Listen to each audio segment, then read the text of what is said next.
Prominent black leaders. Near the turn of the century, two different approaches emerged for improving the lives of African Americans. Booker T. Washington, born into slavery, believed that African Americans should accept segregation for the moment. He thought they could best prosper by acquiring farming and vocational skills. He founded the Tuskegee Institute in Alabama to teach African Americans practical skills for self-sufficiency. W.E.B. Du Bois, a Harvard-trained professor, believed in speaking out against prejudice and striving for full rights immediately. African Americans, he said, should be uplifted by the talented 10th, their best educated leaders.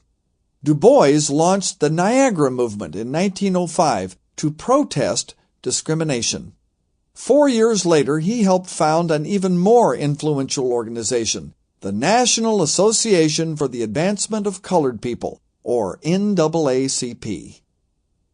Others suffered discrimination. African Americans were not the only people to face racial prejudice. Mexican Americans, Asian Americans, and Native Americans all experienced legal and social discrimination in the late 1800s. Mexican Americans. Many Mexican Americans and Mexican immigrants encountered hostility from white Americans. They often did not speak English well and had to take the most menial jobs for little pay. Some worked in the mines or on railroads. Most, however, worked on farms.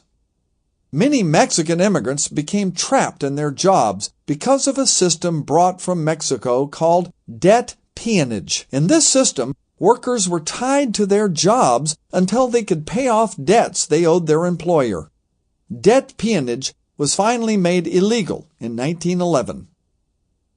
Asian Americans. Earlier in this chapter, you read about laws that limited immigrants from Asia and denied Chinese Americans citizenship.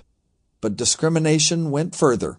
Chinese and Japanese Americans had to live in segregated neighborhoods and attend separate schools.